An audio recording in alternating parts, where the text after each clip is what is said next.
Madame, monsieur, retour sur le plateau des enjeux.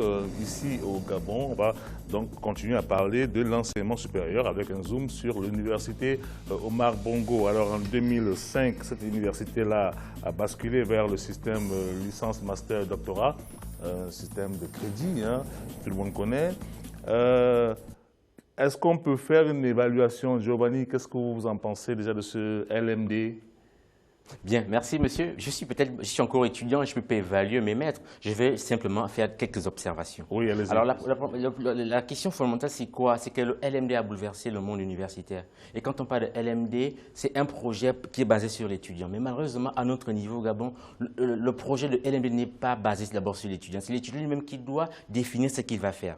Vous comprenez? Aujourd'hui, malheureusement, l'ANBG envoie encore des étudiants à l'IOB ou dans une école sans tenir compte de leurs aspirations. Ça, c'est un. Quand on parle de LMD, il faut aussi la main-d'œuvre enseignante qui doit être qualifiée, par exemple. Elle n'est pas qualifiée? Non, elle est qualifiée, mais elle n'est pas assez. Je prends l'exemple de mes collègues étudiants qui sont à l'IOB, par exemple, au niveau master, qui sont nombreux. Ils se retrouvent à 7, à 10, à 20 pour un seul professeur pour les rédactions de mémoire. Ça, c'est important parce que le LMD facilite l'évolution des cursus et il faut une main-d'œuvre qui soit prête à supporter l'encadrement de ces étudiants-là. Mais aussi, quand on parle LMD, nous, étant que l'Union des mutuelles du Gabon, nous menons des réflexions dessus parce qu'au Gabon, actuellement, la mobilité étudiante n'existe pas. Les étudiants ne savent même pas ce que c'est la mobilité étudiante. Ce n'est pas aussi de leur faute, mais parce que l'administration doit informer, doit sensibiliser et doit mettre les mécanismes en place pour que la mobilité étudiante soit. Parce que la mobilité étudiante, elle est au centre même du LMD.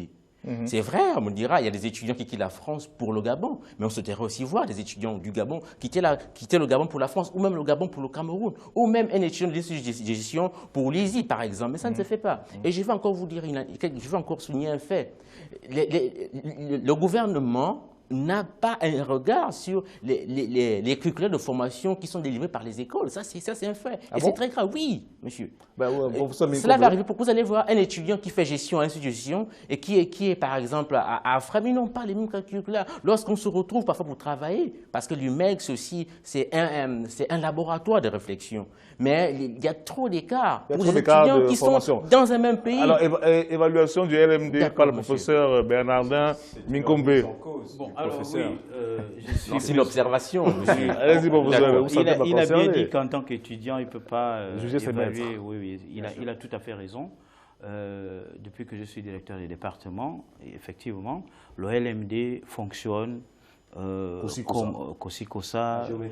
Et on peut quand même dire que le fonctionnement de l'offre de formation est quand même un fonctionnement tout à fait normal et objectif. Mais normalement, il devait se mettre en place progressivement, non? Oui. C'est ce qui est prévu, non? C'est prévu. On est déjà arrivé. C'est ce qui a été fait. On est déjà arrivé au doctorat. C'est-à-dire L, licence, M, master et D, doctorat. Voilà. On forme déjà dans le LMD les docteurs. Bon, maintenant, par rapport à la mobilité. La mobilité, la partie universitaire, son rôle, c'est de donner les crédits à un étudiant et lui permettre de pouvoir aller là où il veut. Parce que ce que les étudiants peut-être ne comprennent pas, c'est que le LMD est un menu. C'est comme si vous allez au restaurant. C'est un menu à la carte. Un menu à la carte. Vous choisissez, vous dites, voilà telle offre de formation, je choisis telle unité d'enseignement, telle unité d'enseignement. Ça me fait 30 crédits au premier semestre, 30 crédits au second, et par la suite, je peux aller monnayer mon talent au Cameroun et ailleurs. Et nous avons, au département d'anthropologie, nous avons la mobilité dans les deux sens. Chez vous, ça bouge? Oui. Oui. Département d'anthropologie et les étudiants de Lyon 2 ou du Muséum qui viennent à l'UOB et de ceux de l'UOB qui vont en France. Nous avons le département de géographie qui fonctionne également dans Mais il y a des départements qui ne marchent pas aussi bien. Oui. Je voudrais juste rassurer le professeur, parce qu'avant de venir à cette émission, j'ai eu la chance de parler avec le ministre de l'Enseignement supérieur qui me disait qu'il va avoir un séminaire d'évaluation du système LMD dans notre pays, le Gabon. C'est vrai c'est quelque chose de régulier. Il faut toujours évaluer. Il y a eu un bilan d'étape déjà. Voilà, il faut toujours évaluer le système dans lequel on se retrouve. C'est vrai qu'il y a des disparités de l'application de ce système LMD au niveau de la flèche, au niveau de la FDSE. Je parlais avec des étudiants de la Flèche qui me disaient que c'est beaucoup plus facile pour eux parce que leur système d'évaluation de crédit, c'est directement la note de classe. Avec la note de classe, ils peuvent avoir le crédit nécessaire justement pour être évalués. Alors que dans le système, dans la FDSE, il faut la note de travaux dirigés, il faut la note de classe additionnée à ces 2 notes. Et ces 2 notes font 40%. Et les 60% représentés par la note de l'examen. Donc le système LMD est un peu plus contraignant pour la FDSE et donc c'est l'harmonisation de ces petites disparités qui doivent s'imposer. Est-ce qu'il n'y a pas possibilité de faire une harmonisation de manière à ce qu'il n'y ait pas ces disparitions? Je crois que c'est une question technique aussi, c'est une question technique parce que le problème dans notre pays, c'est que parfois on veut répondre à des questions techniques, on veut y répondre politiquement. Giovanni, je vous donne la parole. Oui, en tant qu'ancien vice-président du Conseil national de justice du Gabon, j'ai eu à échanger sur cette question avec M. Arnaud Martin, qui est conseiller de Madame la ministre en charge de l'enseignement supérieur au Gabon. Harmoniser le LMD, c'est difficile, c'est voire même impossible. Ce qui est important, c'est que, comme il a dit, c'est un menu, mais il appartient à ceux-là qui auront les étudiants, les nouveaux bacheliers, de dire à l'étudiant de choisir ce qu'il veut faire lui-même, en fait. C'est ça le plus important. Parce que lorsque l'étudiant n'a pas choisi ce qu'il veut faire, il va se heurter à un mur et il ne pourra pas faire marche arrière, il va perdre du temps. D'accord. Donc, pour rendre LMD efficient, il nous faut des infrastructures, mais il faut que la question de l'orientation soit au centre même. Je crois qu'il a posé un autre problème très important, c'est le problème du taux d'encadrement. Ça, c'est vraiment un problème crucial. Parce que si vous avez 20 étudiants pour... c'est la raison pour laquelle, d'ailleurs, on va peut-être parler des grèves. C'est la raison pour laquelle nous avons 500 enseignants. Nous avons adopté, par exemple, la faculté des lettres et sciences humaines, ça a jasé l'année dernière, les critères de sélection, d'admission en master. Comme ça se passe un peu partout ailleurs. Bon, mais nous, ce qui nous a motivés au plan académique, c'était de voir qu'ailleurs, on fixe la moyenne de 14 pour L3 à Master 1, mais nous avons fixé à 12. Et on se rend compte que les étudiants ont du mal à atteindre la moyenne de 12.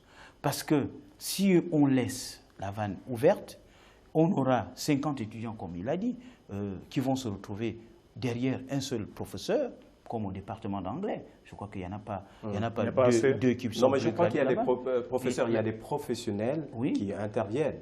Vous savez les professionnels pour la recherche, ils n'interviennent pas. Bien sûr. Alors, un dernier mot, parce que là, on est arrivé rapidement. On commence par Djoumi. Écoutez, merci d'abord pour cette émission. Je dois dire que la question de l'université est une question prioritaire. Je crois qu'on peut se passer d'exhiber un quelconque esprit militant dans la résolution des problèmes de l'université au Mar Bongo. Je souhaite qu'il y ait une entente républicaine entre toutes les parties pour s'asseoir et définir quelles sont les priorités à l'intérieur de l'université. Mais pour l'instant, le gouvernement est déjà en train de faire des efforts importants pour améliorer le cadre de vie et de travail au niveau de l'université. Merci. 20 secondes. Non, monsieur, une minute, s'il vous plaît. Non, on a terminé. Allez-y. En paraphrasant Aimé Césaire, il disait, je cite, en paraphrasant Aimé Césaire, je dis ceci, c'est l'étudiant du Gabonais qui doit dire ce qu'il va faire, c'est lui qui fera le développement du Gabon. Voilà. Il est important que les politiques du PDG ou de l'opposition comprennent que la ressource humaine principale du Gabon reste ses étudiants et que sa formation doit être au centre de leur priorité. Bernardin, professeur, on va terminer. Ce qu'il faut dire en conclusion, c'est que l'université est un outil de développement. Et il faudrait que les gens comprennent que ce que nous formons doivent contribuer au développement de notre pays.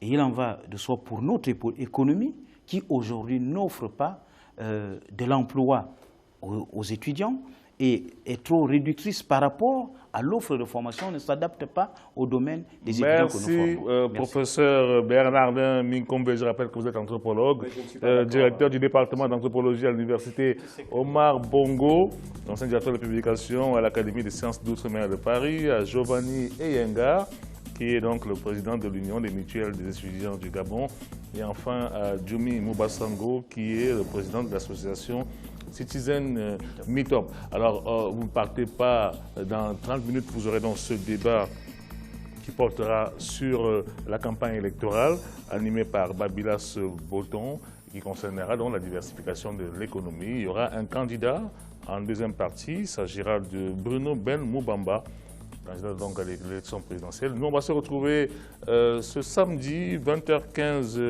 heure locale, 19h15 GMT, pour une autre émission en jeu sur l'économie numérique.